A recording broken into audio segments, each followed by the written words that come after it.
আল্লাহ যেন আমাদেরকে এই প্ল্যাটফর্মে উসিলায় আপনাদের অর্থনৈতিক মুক্তি এবং সামাজিকভাবে প্রতিষ্ঠা লাভ করার সুযোগ যেন আল্লাহ তৈরি করে দেন ইনশাআল্লাহ। পাশাপাশি এই প্রোগ্রামটা অর্গানাইজ করতে গিয়ে কিছু মানুষ, হাসান ভাই আপনি শুনেছেন, হাসান ভাই তো মানে কিরকম পরিশ্রম করে মানুষ আপনারা ভালো করে জানেন। এই প্রোগ্রামের মানে মেজরিটি ইফোর্টটাই কিন্তু ওনার কাছ থেকে এসছে। এখানে সাইফুল, আরিফ সহ আমাদের যারা প্রতিনিধি ছিলেন, আসলে মানে অবাক করার মতো। আমরা মানে আমি আপনার দেখাই, আমাকে অলরেডি কিন্তু হলের যিনি দায়িত্বে আছেন উনি অলরেডি 8টা থেকে 8:30টার মধ্যে হোয়াটসঅ্যাপে আপনার আমার প্রোগ্রাম ক্যান্সেল হয়েছে এই সুসংবাদটুকু আমার জানাইছেন। হ্যাঁ, একবার লিখিত ভাবে উনি আমার বলছে ভাই অনেক কষ্ট হয়েছে আপনাদের এটা কাজটা করার জন্য। আমি হ্যাঁ, আমাদের ক্যান্সেল করার জন্য আপনার অনেক কষ্ট হয়েছে। তো শুকরিয়া আল্লাহর কাছে। আল্লাহ কি হুকুম দেখেন, আসলে আমাদের নিয়তটা সার্থক, যেই কারণে আমরা কিন্তু আজকে প্রোগ্রামটা করতে পারছি। না হলে হ্যাঁ না কোনো চেষ্টা নাই যে তারা চেষ্টা করে না। বিবিকাজ ডেস্টিনির একটা অ্যাডমিনিস্ট্রেটিভ দায়িত্ব পাইছে, ডেস্টিনির প্যাডে লিখিতভাবে অভিযোগ জানাইছে আমরা যেন প্রোগ্রাম করতে না পারি। এবং এটা এখানকার কর্তৃপক্ষকে দিচ্ছে, প্রশাসনের কাছে দিচ্ছে। ওই তারা প্রোগ্রাম করছে, আমরা তো কোনো বাধা প্রশ্ন করিনি। কি করছি শত কিছুর মাঝে যারা অর্গানাইজিং কমিটি সহ আপনারা যারা সবাই উপস্থিত হয়েছেন, আমি সকলের প্রতি শ্রদ্ধা আবারও কৃতজ্ঞতা জানাচ্ছি এবং সকলের জন্য একটা কথা নেওয়া উচিত। মামুন ভাই অত্যন্ত অসুস্থ, গতকাল রাত্রে থেকে উনি মানে একেবারে খুব সমস্যা করছেন। তারপরেও এই প্রোগ্রামে আমাদের উপস্থিত হওয়ার জন্য উনি কিন্তু হাজির হয়েছেন। আর উনি হয়তো অপেক্ষায় আছেন কখন প্রোগ্রামে আসবেন, তাহলে ওনাদের জন্য একটা কথা দেওয়া উচিত। প্রথম কথা হলো, যে ব্যক্তিটার নির্দেশনায় আমরা তিলে তিলে সময় অর্থ বিনিয়োগ করে এই প্রতিষ্ঠানের সম্পদ রক্ষা থেকে শুরু করে এই প্রতিষ্ঠানের অস্তিত্ব রক্ষার ক্ষেত্রে আমরা ভূমিকা রাখছি, ঠিক বলে নাকি? দেশটি কোনদিন ফিরে আসবে এটা কিন্তু অনেকেরই বিশ্বাস ছিল না, যারা আজকে লাফালাফি করতেছে। ঠিক না বলেন? এখন আসেন, দেশটিতে আমরা যারা টিম ওয়ার্ক করে বড় হয়েছি, যারা একটা লেভেলে টিম ওয়ার্ক করেছি, আমরা কিছু কিছু এক্সপেরিয়েন্স আমাদের অন্যদের চেয়ে একটু ভিন্ন। সেটা কি হলো, লিডারশিপ বিষয়ে একটা কথা আছে, লিড বাই এক্সাম্পল। লিডার সব সময় এক্সাম্পল ক্রিয়েট করতে হয়। লিডারের সব সময় পকেট টিম থাকা লাগে, কারণ লিডারের যদি পকেট টিম না থাকে, যারা ভালো না তারা কিন্তু নড়ে চলে না। এই কথা কি বুঝতে পারছেন?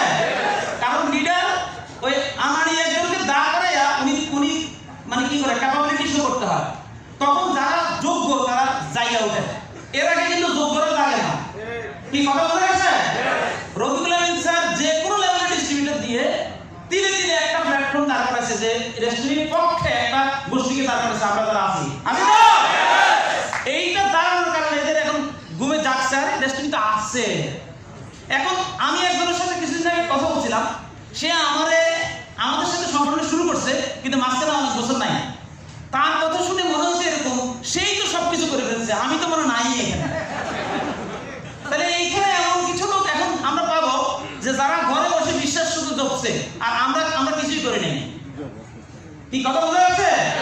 আমি আপনাদেরকে একটা কথা বলতে চাচ্ছি, ওরা আমাদেরকে আমাদের পদচিহ্ন নিশ্চিহ্ন করতে চায়, এই সুযোগ পাবে না। পৃথিবীতে কন্ট্রিবিউশনের একটা কি আছে, ভ্যালু আছে। আমরা কন্ট্রিবিউট করছি ফাইন্যান্সিয়ালি, এই প্রতিষ্ঠানে মামলা চালানোর ভূমিকা রাখছি, এই সম্পদ যা টাকা করছি, আজকে যে ওখানে ছবি তোলে, বিভিন্ন ছবি তোলে, এগুলো কে রক্ষা করছে? আমরা। তো যেগুলি আমরা রক্ষা করতে পারি সেখানে যান না। কত হাজার হাজার ঘন্টা বিনিয়োগ করতে হয়েছে, ওই সময়ের কি কোনো মূল্য নাই? আমি ফেসবুকে স্ট্যাটাস দিছি, অনেকে আমার এখানে এসে মন্তব্য করতে চায়। আমি কখনো কোনো এই জিনিস কখনো শুরু করি নাই, তবে লাস্ট যখন আমি স্ট্যাটাস করে দিছি, কিছু লোক আমার এখানে মন্তব্য করতে চায়। আমি শুধু শুনে দিছি, ভাই আমি 3টা সেন্টারে একটা জায়গা আছি, মনিটরতে 3 সেন্টার ডায়মন্ডই, আমি একটাতে ডায়মন্ড, বাকি 2টা ডায়মন্ডের কাছাকাছি, এবং 3টা সেন্টারে আমার 300 সাইকেল প্লাস। তখন বলছি ভাই আমার 3 নম্বর সেন্টারে যে অবস্থান আছে, তুমি কিন্তু এই জায়গাতে নাই, তুমি ডেস্টিনি নিয়ে ফেলা, বলে আমার করো না, ডেস্টিনি নিয়ে আমার সাথে ফলাফালি করো না। কারণ ডেস্টিনি দাঁড়াবে, আল্লাহ যদি সব ঠিক রাখে, জাস্ট দাঁড়াবে, শুধু দেখবো মিলিয়নার হচ্ছে ইনশাআল্লাহ। কি বলতে আছে তো? নতুন করে কিছু বলা লাগবে না, সেটা কথা বলা হবে। তারপরে আল্লাহ রাস্তা দিয়া। আরে আমার স্ট্যাটাসে এসে কি করে? মন্তব্য করে। আরে আমার টিমে যারা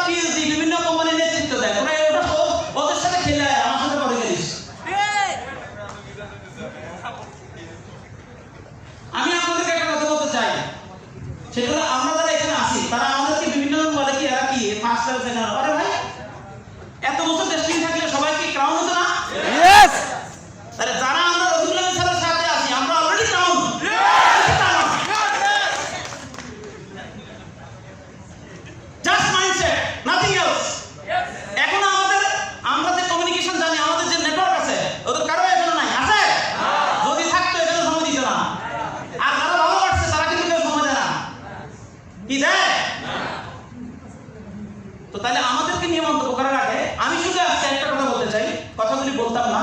আমাদের ভাই বেলালকে গতকালকে তারা যে কাজটি করেছে এটা কোনোভাবে আমরা মেনে নিব না। বেলালকে এই মারপিট বা তাকে আঘাত করার কারণে এটা প্রতিশোধ বলেন আর এটা বিচার বলেন, আমরা সবাই মিলে যে কোনো মূল্যে বেঁচে থাকা অবস্থায় আমরা এটা অবশ্যই প্রশাসনের কাছে বিচার চাই।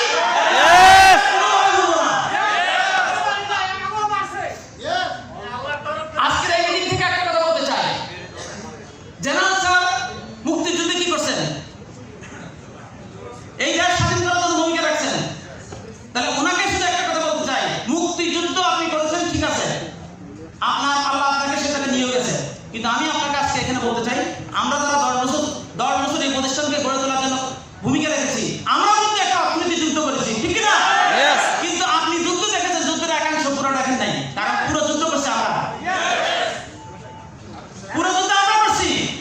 আর যারা এই প্রতিষ্ঠান নিয়ে গালাগালি করছে, গালাগালি করে অন্য কোম্পানিতে কাজ করার জন্য আজকে তারা একত্রিত হয়েছে, তারা হচ্ছে মুক্তিযোদ্ধা। আমার আজকের এই প্রোগ্রাম থেকে আমার জিজ্ঞাসা, জেনারেল যাদেরকে নিয়ে মিটিং করে তারা অকথ্য ভাষায় গালাগালি করে, এটা দায়িত্ব করে নেবেন? তার মানে কি আপনি কি মিট করছেন? কি লিডারশিপ শিখাতে চান জাতিকে? আপনি কি শিখাতে চান আমাদেরকে? অকথ্য ভাষায় গালাগালি করে এটাই আপনার অনুসারীরা?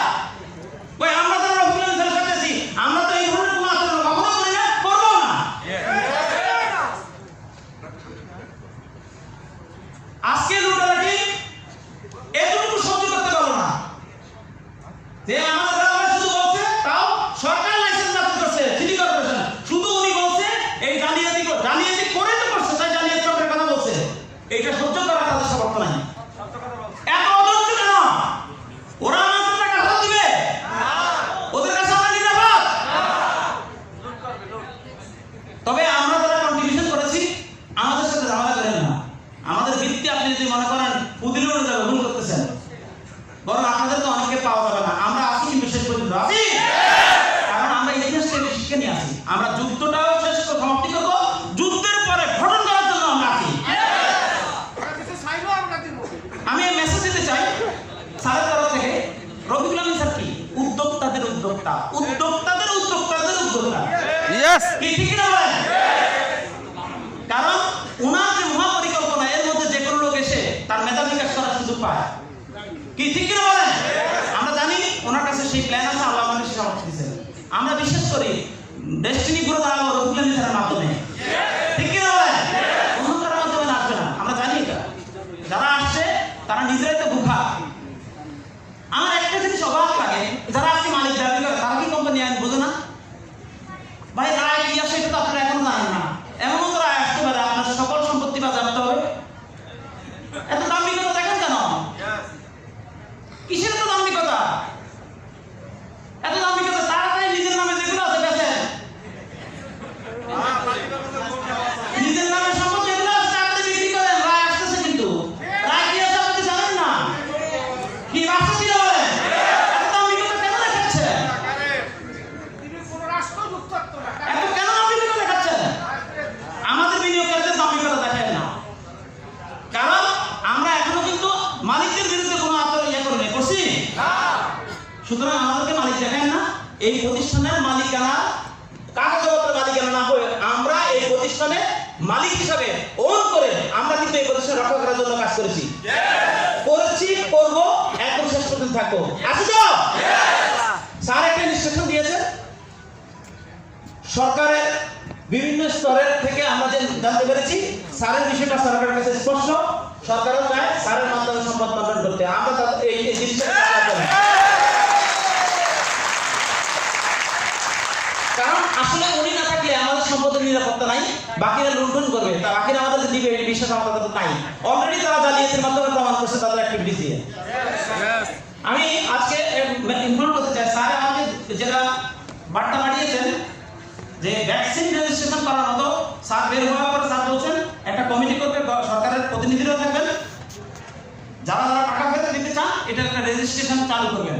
চালু করার পরে পরবর্তীতে বাই সিরিয়ালি সবাইকে এই বিষয় দেওয়া হবে, এবং এই মানুষের সম্পদ বিতরণ দেওয়ার পর এরপরে স্যার ডেস্টিনি চালু করবেন ইনশাআল্লাহ।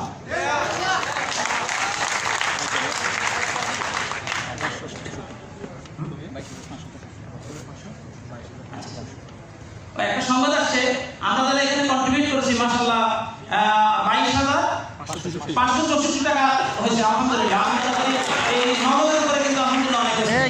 আর ইনশাআল্লাহ এরপরও যদি আজকের পরে কেউ কন্ট্রিবিউট করতে চান আমার সাথে যোগাযোগ করবেন, হাসান ভাইয়ের সাথে যোগাযোগ করবেন। পাশাপাশি আমরা যারা সংগঠনে আছি আমরা আরো কিছু সাপোর্ট দিয়ে আমরা আপনাকে একটা হ্যান্ডসাম সাপোর্ট দিতে চাই ইনশাআল্লাহ, যারা সে অন্তত চিকিৎসাটা চালাতে পারবে। আর তার যে মানে উনি যেভাবে আক্রান্ত হয়েছেন কতদিন পৃথিবীতে কোনো আল্লাহ ভালো জানে, তবে যতদিন আছেন ততদিন যেন অন্তত ওনার চিকিৎসাটা ঠিক মতো চলতে পারে সেই ব্যাপারে আমরা সবাই ভূমিকা রাখবো।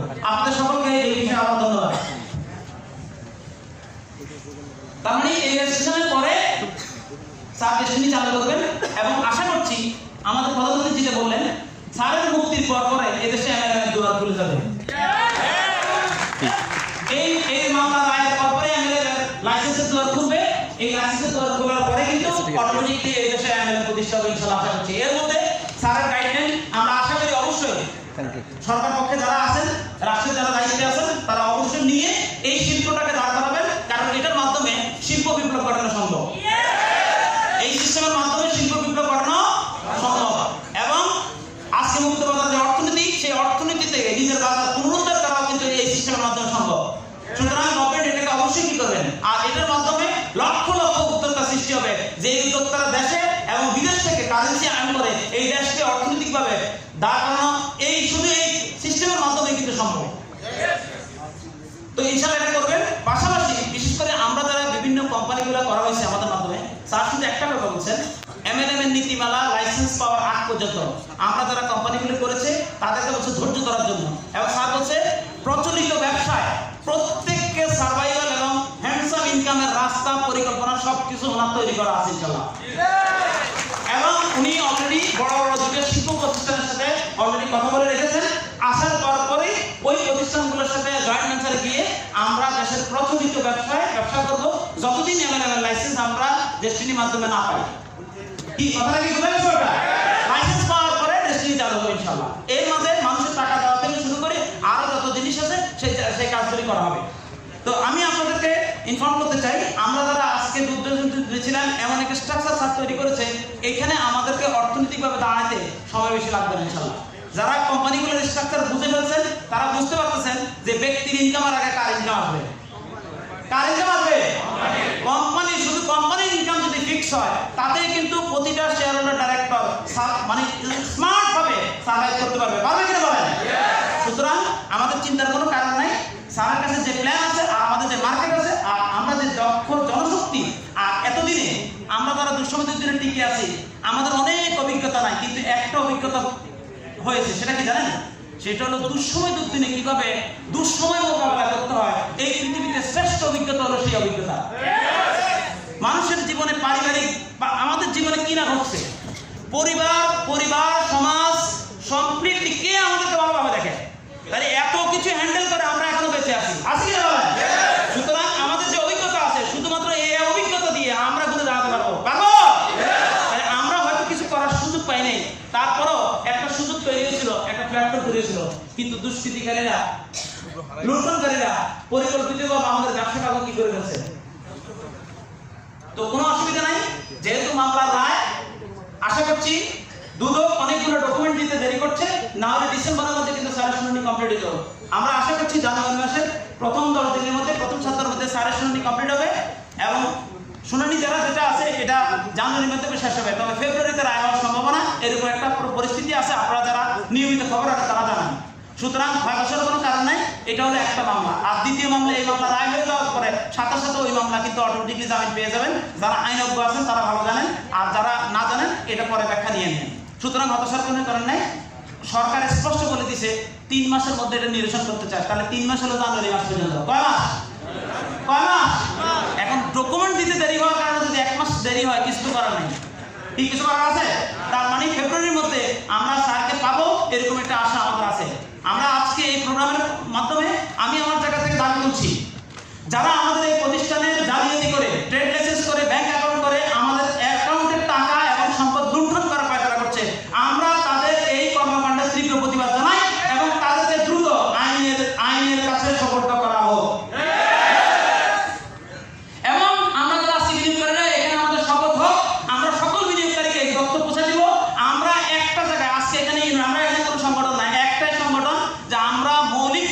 রফিকুল আমিন স্যারের ইনস্ট্রাকশন একনিষ্ঠভাবে মান্য করি। আমরা মনে করি উনি একমাত্র নির্ভরযোগ্য মানুষ এই ডেস্টিনি আঙ্গিনায়, আমার আঙ্গিনা, ঠিক না বলেন? তাহলে আমাদের কোনো দল নাই, একটাই দল, আমরা রফিকুল আমিন স্যারের একনিষ্ঠ কর্মী। কি বলবো আছে তো? আর তাদের দুদুল্যমান আছে, দেখেন ষড়যন্ত্রকারীরা কি ষড়যন্ত্র করছে। অমিত দা একটা কথা বলে গেছিল, স্বাধীনতা যুদ্ধের সময় পাকিস্তানের নাকি বিভেদের রাজনীতি করছে। একেবারে চরম বিভেদের রাজনীতি আমাদের এখানে শুনে আমাদের সংগঠনগুলোকে ভেঙে টুকরা করে দিচ্ছে। আমাদের সংগঠনের মূল নেতৃবৃন্দের মধ্যে টুকরা ভেঙে গেছে। শুধুমাত্র ভোটাগন টিমে আমরা যারা দুইজন দায়িত্বে আছি, এই দুই জায়গাটা কি করতে পারে নাই, এই একটা মাত্র কারণে তাদের একটু সমস্যা হয়েছে। তারা বিভেদের রাজনীতি বাদ দেয় নাই কোথায়। অনেক সংগঠনের মাথা পয়সা গেছে, এই মাথা পয়সাদের ইতিহাস আমাদের কাছে আছে, আমরা আজকে বলবো না, কারণ এরা আমাদের এখন বড় শত্রু। হ্যালো, তালিকা প্রকাশ করা হবে যারা, কারণ যুদ্ধের সময় যারা বিপক্ষ দলকে সহযোগিতা করছে তারাই রাজা। সুতরাং আমরা অনেকেই দেখছি, অনেক সংগঠনের নেতৃবৃন্দকে দেখছি যারা এখন রাস্তা রাস্তা করে, কি দেখি না আমরা, তারা কম সময় যায়নি কিন্তু। সুতরাং আমি আপনাদের বিনীত অনুরোধ জানাচ্ছি, আমরা ইউনাইটেড থাকবো, কারণ ইউনিটির মাধ্যমে আমাদের মুক্তি আসবে এবং ইউনিটির মাধ্যমে মুক্তি পরবর্তী ডেভেলপমেন্টের কাজে আমরা সবাই মিলে হাত দেবো। ঠিক আছে? স্যার বের হওয়ার পরে 1 বছর পরে কাজ করবো, এরপরে কে কোন জায়গায় কাজ জায়গায় থাকবে তখন আর আমরা হয়তো বলবো না যে ভাই দরকার নাই, তখন আপনি আপনার মতো করে চলেন। কিন্তু তার আগ পর্যন্ত আমরা ইউনিটেড আছে। আমি বলবো যতদিন পৃথিবীতে বেঁচে আছি, স্যারের নেতৃত্বে, স্যার যাতে বেঁচে আছে, আমরা সবাই স্যারের নেতৃত্বে এক থাকবো সবসময়। বন্ধুরা আছি তো? আমি আজকে আর আমার কথা দীর্ঘায়িত করবো না। আপনারা যারা কষ্ট করে এসেছেন, আবারও আপনাদের প্রতি অন্তর থেকে কৃতজ্ঞতা জানাই, এবং প্রোগ্রাম যারা আসলে সত্যি দিনের রাতে পরিশ্রম করে করছেন তাদেরকেও জানাই। আজকে যারা সংবাদকর্মী যারা এসেছেন তাদের প্রতি আন্তরিকভাবে ধন্যবাদ এবং কৃতজ্ঞতা জানাচ্ছি। আপনারা দয়া করে আমাদের ডিস্ট্রিবিউটরতে আবেদনটুকু পৌঁছায় দেবেন আপনাদের মিডিয়ার মাধ্যমে সরকারের বিভিন্ন স্তরে, এবং আমরা আমাদের দাবি একটাই, সেটা কি, রফিকুল আমিন স্যারের আইনি প্রক্রিয়ার মাধ্যমে স্যারের মুক্তি, এবং স্যারের মুক্তির মাধ্যমে স্যারকে রেখে সম্পদের জন্য বন্টন হয়। কি ঠিক না বলেন? এটাই আমাদের দাবি। আর আমরা জানি ইনশাআল্লাহ স্যার যে তার বুদ্ধিমত্তা দিয়ে যে পরিকল্পনা রেখেছেন, মানুষের অর্থ ফেরতের পাশাপাশি আবার দেশটিকে ঘুরে দাঁড়ানো স্যারের পক্ষে সম্ভব। সকলের জীবনে অর্থনৈতিক স্বাধীনতা আবার ফিরে আসুক, এবং আমরা আবার মানুষের অর্থ ফেরত দেওয়ার মাধ্যমে আবার নিজেদেরকে অর্থনৈতিকভাবে দাঁড় করিয়ে সামাজিকভাবে প্রতিষ্ঠা লাভ করবো। এরকম একটি প্রত্যাশা দিয়ে আজকে সমাপ্তি করছি। তবে আমাদের প্রোগ্রাম এখানে শেষ না।